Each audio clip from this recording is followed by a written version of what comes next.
नमस्कार, इस खास पर चर्चा में आपका स्वागत है। मैं हूं आपके साथ दीपक भदौरिया। महाकाल लोक बनकर तैयार है। महाकाल लोक लोकार्पण के भव्य आयोजन के साथ बीजेपी धार्मिक माहौल बनाकर 2023 के लिए अपने परंपरागत हिंदू वोटर्स को साधने में जुट गई। हालांकि महाकाल लोक को लेकर श्रेय की राजनीति भी शुरू हो गई है। धर्म क्षेत्र का विकास बीजेपी और कांग्रेस के बीच में सियासी संग्राम का सबब बन गया है। कांग्रेस ने महाकाल लोक के निर्माण को उसी सरकार की पहल का नतीजा बताया है। कांग्रेस ने तो यहां तक मांग कर डाली है कि प्रधानमंत्री मोदी को कमलनाथ के मंच से तारीफ करनी चाहिए।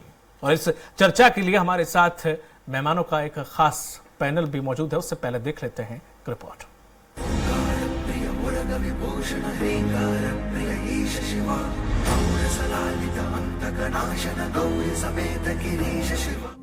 त्रिशूल वाले 108 स्तंभ 900 मीटर लंबा कॉरिडोर शिव का सबसे भव्य लोक बनकर तैयार है।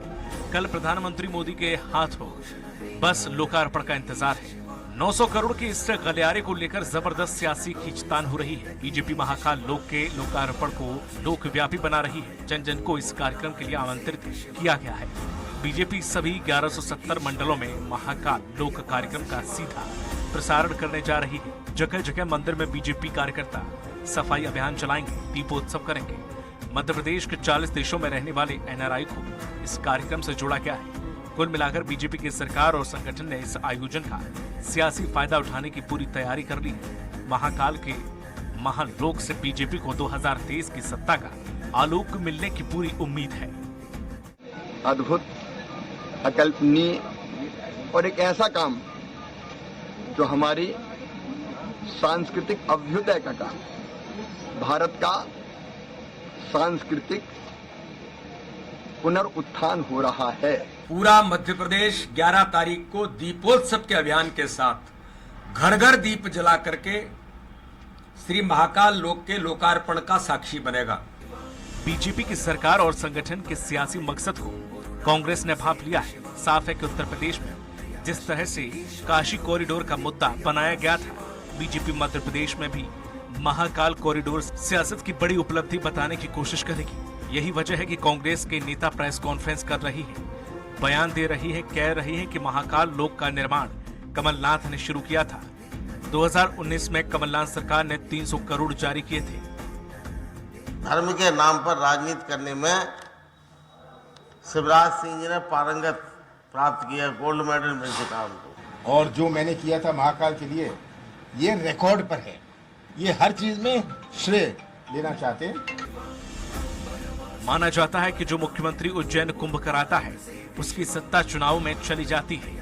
हुआ भी यही कि शिवराज को सत्ता नहीं मिली, लेकिन इस बार लोक बनाकर शिवराज महाकाल को खुश करने में जुटे हैं, ताकि जिस उज्जैन की वजह से उनकी 2018 में सत्ता गई थी, उसी उज्जैन के महाकाल 2023 में उनकी सत्ता का मार्ग प्रशस्त करें। बाबा के सहारे किसकी सरकार बनेगी? महाकाल किसका बेड़ा पार लगाएंगे? धर्म का लोक किसकी सियासत का आलोक चमकाएगा? ये आने वाला वक्त ही बताएगा। अतुल पाठक, स्वराज एक्सप्रेस, भोपाल। और इसी पर ज्यादा चर्चा के लिए मौजूद हैं अवनीश भार्गव जी, जो कि कांग्रेस प्रवक्ता हैं। सर, आपका बहुत बहुत स्वागत है। ब्रजगोपाल लोया जी हैं, जो कि बीजेपी प्रवक्ता हैं, और वरिष्ठ पत्रकार हैं अजय बोकेल जी। आप तीनों लोगों का बहुत बहुत स्वागत है। जिस तरह से देखा जाए, बीजेपी प्रवक्ता से मेरा सवाल है, ब्रजगोपाल जी आप ही से, कि ठीक है, आपने कोई कॉरिडोर बनाया और उसका अच्छे से लोकार्पण भी किया जा रहा है, हालांकि श्रेय लेने की होड़ चल रही, वो अलग बात है, लेकिन क्या इसके सियासी मायने, जिस तरह से कांग्रेस आरोप लगा रही है, सियासी मायने हैं या वाकई सिर्फ एक लोकार्पण है? क्योंकि उत्तर प्रदेश में काशी कॉरिडोर को भी इसी तरह से प्रेजेंट किया गया था, और ठीक उसी तरीके से अब यहाँ मध्य प्रदेश में लोक भवन करके इससे उसी कॉरिडोर को उसी तरह से प्रेजेंट किया जा रहा है। हम आपको एक बात बिल्कुल स्पष्ट कर दें कि ये महाकाल का जो कॉरिडोर बन रहा है, जिसको महाकाल लोक का नाम दिया गया है, ये हमारे लिए आस्था का विषय है, राजनीति का विषय है। क्रेडिट लेने का जहां तक सवाल है, तो हम कोई क्रेडिट लेने की होड़ में नहीं है। जो हमने किया है उसका उद्घाटन करने, लोकार्पण करने माननीय प्रधानमंत्री जी आ रहे हैं। हम केवल इसके लिए प्रयास कर रहे हैं कि अधिकतम लोगों को हम महाकाल लोक को देखने के लिए, उसके दर्शन करने के लिए, उसका भ्रमण करने के लिए आमंत्रित कर सकें और आकर्षित कर सकें। ये हमारा प्रयत्न है। हमारा कोई राजनीतिक एजेंडा नहीं है। हमारा एजेंडा ये है कि देश दुनिया के लोगों को इस बात की सूचना मिले कि भगवान महाकाल का एक नया कॉरिडोर बना है। जो महाकाल का परिसर 2 हेक्टेयर का था वो बढ़कर 20 हेक्टेयर का हो गया है। क्षमता बढ़कर 2 लाख लोगों की हो गई है और बड़ा दिव्य, भव्य, अद्भुत, अविश्वसनीय और अकल्पनीय परिसर का निर्माण हुआ है। आइए उज्जैन में आपका स्वागत है। भगवान महाकाल के दर्शन कीजिए, इस कॉरिडोर का अवलोकन कीजिए। हमारा एजेंडा ये है। हमारा इससे कोई राजनीतिक मायने नहीं है। और भारतीय जनता पार्टी का जहां तक सवाल है, तो माननीय नरेंद्र मोदी जी ने 2014 से भारत के सांस्कृतिक पुनरुत्थान का जो बीड़ा उठाया है, जो हमारी संस्कृति आक्रांताओं द्वारा और इसके बाद लेफ्ट लिबरल बिरादरी द्वारा ये जिसको हतोत्साहित करने का काम किया है, हम उसको वापस उसकी गौरव और गरिमा दे रहे हैं। इसके अलावा हम कुछ नहीं कर रहे हैं। ये एक प्रसन्नता की बात है कि बाबा महाकाल का जो कॉरिडोर बना, उसका जिम्मेवारी भारतीय जनता पार्टी की सरकार को मिली कि उनके कार्यकाल में ये काम संपन्न हुआ। हम इसे बड़ा गर्व और गौरव का विषय मानते हैं कि परमात्मा की ये कृपा रही, भगवान महाकाल की कृपा रही कि ये अवसर भारतीय जनता पार्टी को, शिवराज जी को मिला। और ये हमारे लिए राजनीतिक एजेंडा नहीं है। और जहां तक राजनीति का सवाल है, देखिए चुनाव प्रति वर्ष है, कभी भी कुछ भी होता है तो हमेशा इसको जोड़कर देखा जाता है, परंतु वास्तविकता ये नहीं है। 2018 में विधानसभा के चुनाव हुए, 2019 में लोकसभा के चुनाव हुए, 2020 में विधानसभा के 28 उपचुनाव हुए, 2021 में लोकसभा और विधानसभाओं के उपचुनाव हुए, 2022 में स्थानीय निकाय और ग्राम पंचायतों के चुनाव हुए। तो चुनाव एक अपनी प्रक्रिया है और सांस्कृतिक पुनरुद्धार एक अपना काम है। तो ये हमें अवसर मिला है, इसका गर्व जरूर हमें है। और हम ये चाहते हैं कि देश दुनिया के लिए आकर्षण का केंद्र बने, लाखों लाख श्रद्धालु वहां प्रतिदिन महाकाल के दर्शन करें और इस कॉरिडोर का जो महाकाल लोक है, जो भव्य है, दिव्य है, उसका अवलोकन करें। अगर यही मान लीजिए, यही अगर कांग्रेस कर रही होती तो आप ये नहीं कहते?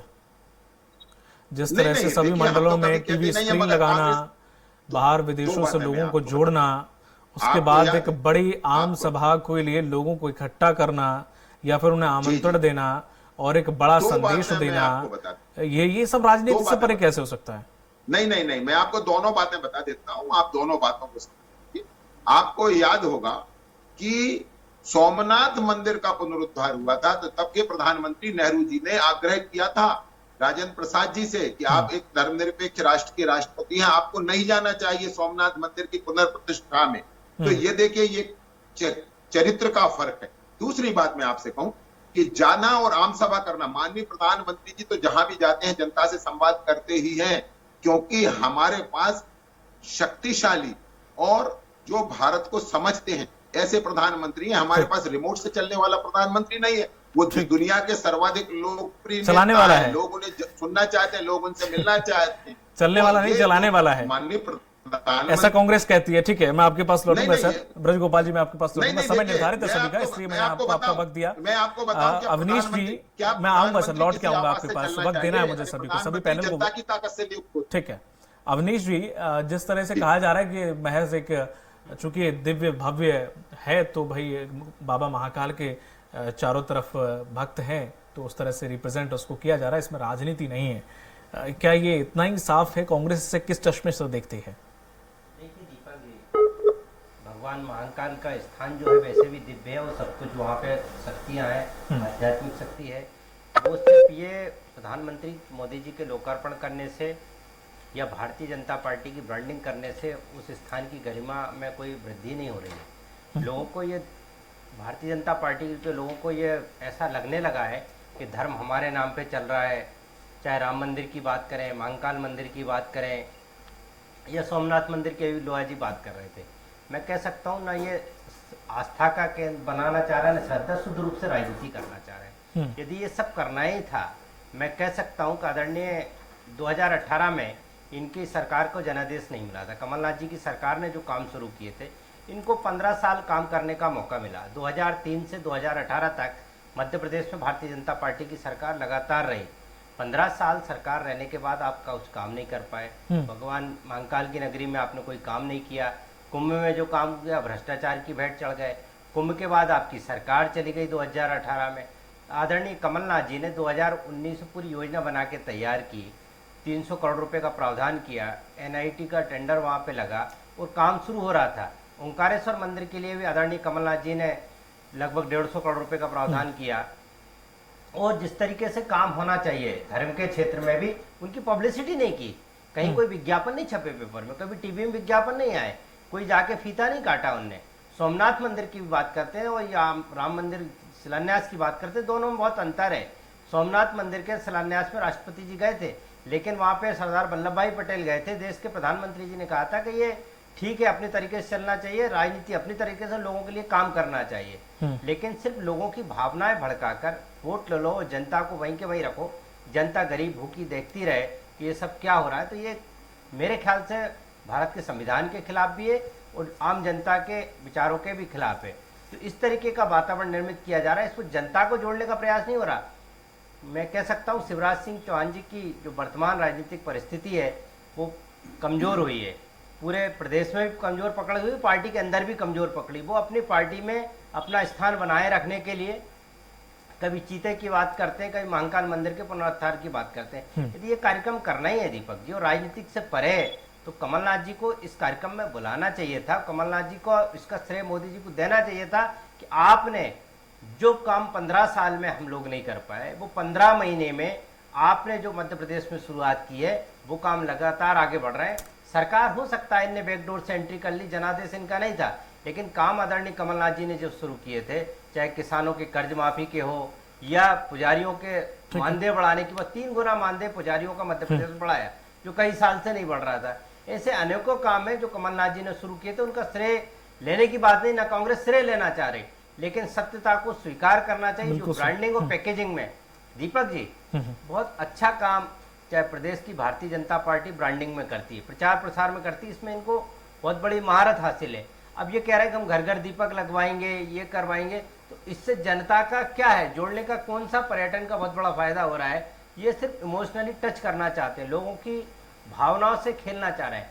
ये ना तो इसमें महाकाल मंदिर का कोई विशेष उसमें काम होने वाला है, ना प्रदेश का कोई बहुत बड़ा भला होने वाला है, सिर्फ इमोशनल टच करके लोगों को जोड़ना कि प्रधानमंत्री मोदी जी और शिवराज सिंह चौहान जी की बदौलत है कि महाकाल मंदिर का हो गया। महाकाल खुद ही स्वयंभू भगवान है, उनको किसी के श्रेय लेने की या किसी के काम करने की आवश्यकता नहीं है, वो खुद ही भगवान के स्वरूप में। तो ये श्रेय लेना और तरह तरह के राम जन्मभूमि पे गाने वाले जो राम को लेके आए उनको लेके आएंगे, क्या राम भगवान को क्या लेके आएंगे और क्या करेंगे? राम भगवान के नाम पे सत्ता हासिल कर सकते हो, मुख्यमंत्री बन सकते हो, देश के प्रधानमंत्री बन सकते हो, लेकिन भगवान के लिए आम जनता या नागरिक कुछ ज्यादा नहीं कर सकता। जो सरकार इसमें आपने भूख का जिक्र किया था बीच में कि गरीबों को खाना नहीं, ऐसा कुछ आपने जिक्र किया था, वो किस संदर्भ में था?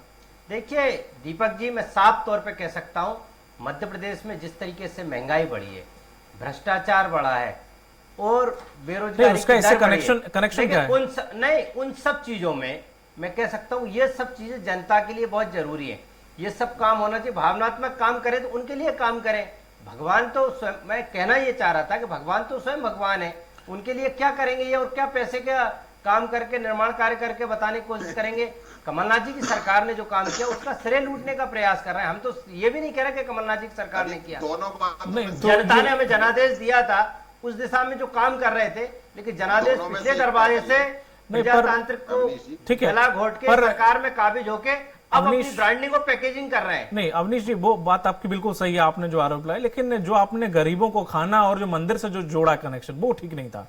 देखिए मैं दीपक कि मंदिर भगवान को तो किसी चीज की जरूरत नहीं है। नहीं, भगवान के लिए तो कोई चीज चढ़ोतरी भी चढ़ाते हैं, भगवान कोई लेते नहीं, प्रसाद होता है, प्रसाद सबको बंटता है। लेकिन मैं कह सकता हूँ पूरे मध्य प्रदेश में जिस तरीके का वातावरण हो रहा है, किसानों को अभी मुआवजा बढ़ नहीं पा रहा। ये टॉपिक अलग है, ये बिल्कुल टॉपिक अलग है कि हाँ गरीबों को खाना नहीं, उन्हें खाना दो, किसानों को पैसा दो, उनको मुआवजा दो, बात अलग है, लेकिन मंदिर से कनेक्ट मत करिए इसे। ये थोड़ा सा मंदिर, मैं इस बात को साफ तौर पे कह रहा हूँ, मध्य प्रदेश की जनता के लिए जो काम होना चाहिए था, जो बात होना चाहिए, उन मुद्दों से भटका के जिस तरीके का लोगों का विचार दूसरी डायरेक्शन में लिया जा रहा है, ये भारतीय जनता पार्टी मुद्दे से भटका रही लोगों को। तो मुद्दे से भटका के 2023 में एन केल प्रकरण ये सरकार बनाने का प्रयास कर रहे हैं, लेकिन जनता समझती है 2018 में जो हासिल किया था हमने उसे उससे रोका बुरा नहीं। असर 2023 में मध्य प्रदेश की जनता भटकाने का शिवराज काम सिंह आप चौहान मत और करिए, उनके विषय का नहीं मंत्रियों भटकाना। विधायकों का करने वाली है। आप देखेंगे कितना ही भ्रम की स्थिति पैदा करें ये, कितने ही मुद्दे से भटकाने, ठीक है, अमित लेकिन जी। बेरोजगारी हो, महंगाई हो, भ्रष्टाचार हो, ठीक है, किसानों के मुद्दे हो, ठीक है, इन ठीक है। सब पे आना पड़ेगा। और इस पे ठीक। चुनाव महाकाल मंदिर के कॉरिडोर निर्माण को लेकर आप 2023 में जाने का प्रयास अमित कर जी, रहे हैं, अजय इस जी। पे जनता जवाब देगी। ठीक है अजय जी, जिस तरह से राजनीतिक, हाँ ठीक है, बीजेपी कोई भी छोटा अफसर हो, चाहे चीतों को लाना हो, चाहे खरगोशों को लाना हो, चाहे वो मंदिर बनाना हो या फिर कुछ भी और बनाना हो, बीजेपी उसका नो डाउट कि बहुत बड़े स्तर पर उसका भव्य रूप दिखाती है, दर्शाती है कि मैंने किया है। यहां तक कि इंडिया ही नहीं, विदेशों में, अमेरिका में जो बाइडेन को भी पता चल जाता है कि वहां चीते आए हैं या फिर वहां पे कुछ बन रहा है। इस तरह से पूरे इंटरनेशनल स्तर पर ब्रांडिंग की जाती है। ये एक राजनीतिक एजेंडा नहीं है जैसा कि बीजेपी के प्रवक्ता ने कहा है, और थोड़ा सा कांग्रेस के प्रवक्ता ने थोड़ा सा जोड़ दिया ऐसे कि खाना पानी मंदिर को जोड़ दिया उससे। आपका क्या तर्क है इस पर? देखिए, इसके पीछे राजनीतिक एजेंडा नहीं है कहना तो गलत होगा, क्योंकि ये 31 तक निशान है इसमें शामिल हैं। राजनीतिक आरोप प्रत्यारोप किसने, कौन इसकी क्रेडिट लेना चाहता है, कौन नहीं लेना चाहता है, किसने किया किसने नहीं किया, वो अलग मुद्दा है। लेकिन मैं इसको दूसरी दृष्टि से देखता हूँ। ठीक है, मुद्दा दरअसल ये है कि क्या हमारे धर्मस्थलों का सौंदर्यीकरण नहीं होना चाहिए, उनका बेहतर रखरखाव नहीं होना चाहिए। अगर आप सारे धर्मों को की तुलना करें तो शायद मेरे को लगता है कि हिंदू धर्म के जो धर्मस्थल हैं उनका रखरखाव सबसे खराब है। हाँ। वो एक तरह से लूट के संस्थान वो बन गए हैं जिसमें आस्था का मजाक उड़ाया जाता है और बाकी चीजें जो है वो कुछ लोग उसको चला रहे होते हैं। इस स्थिति में बदलाव आ रहा है, ये बहुत अच्छी बात है। पहले काशी विश्वनाथ कॉरिडोर का सौंदर्यीकरण किया गया, उसके फिर उनके उद्देश्य राजनीतिक जो भी रहे होंगे, लेकिन ये है कि एक तीर्थ स्थल का उसमें कायाकल्प हुआ, ये ज्यादा महत्वपूर्ण है मेरे ख्याल से। और आज जो धर्म को अगर हम बेहतर बनाने की कोशिश कर रहे हैं, धर्म को सर्वव्यापी बनाने की कोशिश कर रहे हैं, सर्व स्वीकार्य बनाने की कोशिश कर रहे हैं, तो इनका सौंदर्यीकरण, उनका बेहतर रखरखाव, मैनेजमेंट होना बहुत जरूरी है। जो अगर दूसरे धर्मों के धर्मस्थलों को हम देखें तो वहाँ बहुत बेहतर स्थिति है। हिंदू धर्म के धर्मस्थलों को उस श्रेणी में लाया जा रहा है, तो ये अच्छी बात है। अब रहा सवाल इसके राजनीतिक फायदे नफे नुकसान का। पहली बात तो यह कि महाकाल तो खुद राजा हैं, बिल्कुल है, और राजा का प्रसाद राजनीतिक भी हो सकता है और धार्मिक भी हो सकता है, आस्था का भी हो सकता है। कौन लेगा कौन नहीं लेगा ये अलग बात है। जहां तक भाजपा की बात है तो वो तो हर इवेंट को मेगा इवेंट बनाने में मास्टर हो चुकी है, इसमें तो कोई सवाल ही नहीं पैदा होता। लेकिन मेरा ख्याल ये है कि इसको हमें केवल इसी दृष्टि से देखना ठीक नहीं होगा, हमको एक बहुत व्यापक नजरिए से देखना चाहिए। अगर धार्मिक दृष्टि से सुधार अगर हो रहा है, जो हमारे धर्मस्थलों का कायाकल्प हो रहा है, तो इसमें कोई बुराई नहीं है, बल्कि अच्छी बात है। ठीक है, जिस तरह से देखा जाए ब्रजगोपाल जी, जो उन्होंने कहा अवनीश जी ने कि उनके 15 महीने की सरकार में जो कुछ भी काम किए गए, ये जाहिर है कि उन्होंने शुरुआत की थी, जो भी की थी बड़ा अच्छे की थी, चाहे वो पंडित पुरोहितों का वेतन बढ़ाना हो या फिर उनका जो शिलान्यास का कॉरिडोर निर्माण, हाँ मैं वही सी पा रहा हूँ, और साथ ही साथ गौशालाओं या उनके लिए भी काफी कुछ किया था। अभी तो रिसेंटली मैं एक खबर सुन रहा था, बेचारे इंदौर के गौ पालक बड़े परेशान है, बोले कैसे कि वो 2 रुपए दे रहे हैं प्रति गाय और बैठ रहा 200 रुपए।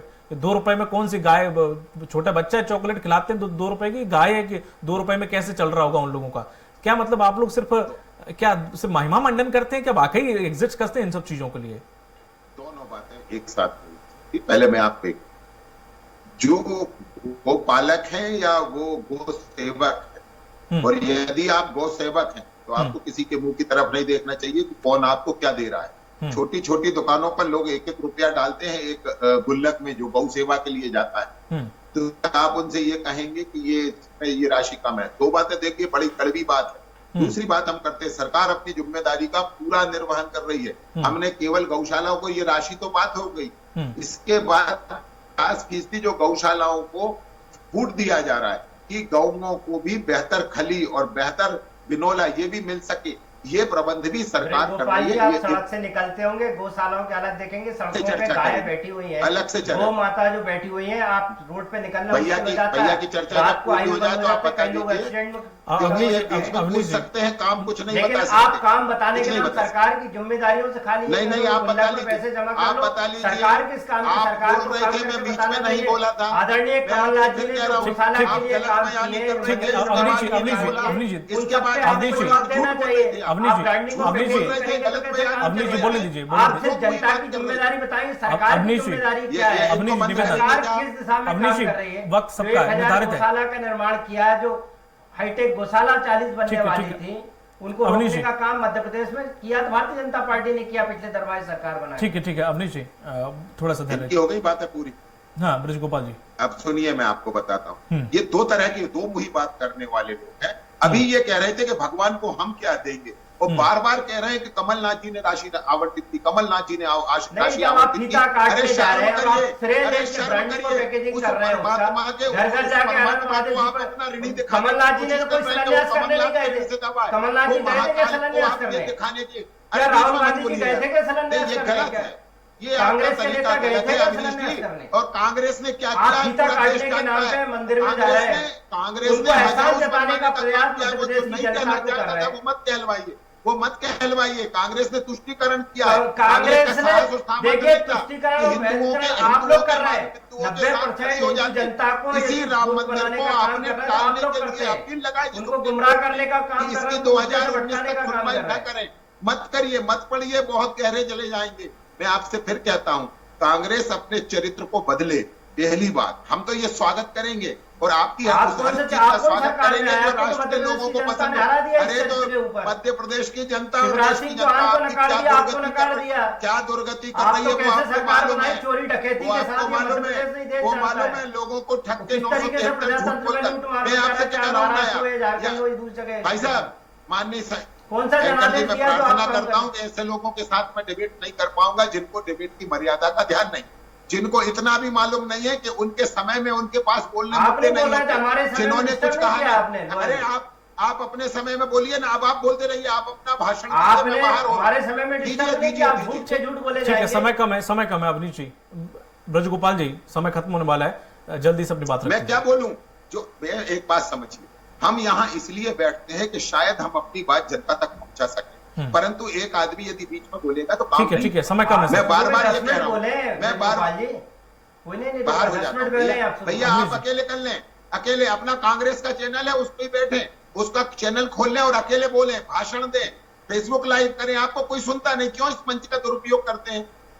कम से कम इतना तो अपना पेशेंस रखिए कि किसी को सुन लीजिए और आपके पास उत्तर हो तो दे दीजिए। आपके पास मुद्दे नहीं है, मुद्दे से भटकाने का आप लोग अरे प्रयास कर मुद्दे रहे नहीं हैं। है, मुद्दे नहीं ठीक है। है, आपके ठीक है, पास ठीक है, किसी समय विषय का पर अभाव चर्चा था। करने का आपके साहस पास बोलने के लिए क्या कैसी है? बात कर रहे हैं? आप दोनों लोग कैसी बात कर रहे हैं? राष्ट्रीय पार्टी के प्रवक्ता होते हुए, इतने वरिष्ठ होते हुए भी आपने इस तरह से ये शोभा नहीं देता आप दोनों ही लोगों को। बेसिकली मैं यही कहूंगा, आपने जो समय था वो जाया कर दिया। माफी चाहूंगा ब्रज गोपाल जी, मैं अब इस पर चर्चा को आगे नहीं ले जा पाऊंगा, समय की बाधा है। बहुत बहुत वर्षों में शुक्रिया। हिंदू मंदिर में एक ईंट नहीं लगाई जिन लोगों ने, अरे वो ब्रज गोपाल जी, माफी चाहूंगा, समय हो गया। करते हैं, मगर मैं आपके माध्यम से ब्रज गोपाल जी, अजय जी और अविनाश जी, आपके मुख्यमंत्री रहे, आपकी इस सरकार परिचर्चा में रही, शामिल होने के लिए आप तीनों लोगों का बहुत बहुत शुक्रिया। तो जिस तरह से महाकाल के ऊपर राजनीति हो रही है, एक तरफ बीजेपी इसे राजनीति इतर होकर बता रही है, तो वहीं कांग्रेस इसे पूरी राजनीति करार दे रही है कि आने वाले चुनाव के लिए हिंदू वोटों को साधने की कोशिश यहां पर बीजेपी कर रही है। लेकिन बीजेपी का तर्क है कि वो ऐसा नहीं कर रहे हैं। महाकाल सबके हैं और उनका अगर भव्य कोई निर्माण होता है तो वो चाहते हैं कि हर कोई देखे। अब महाकाल अपना प्रसाद या वाकई किससे खुश होते हैं, जिसने नींव रखी या जिसने लोकार्पण कराया, ये आने वाला वक्त बताएगा। इस पर चर्चा में फिलहाल इतना ही, दीजिए इजाजत, नमस्कार।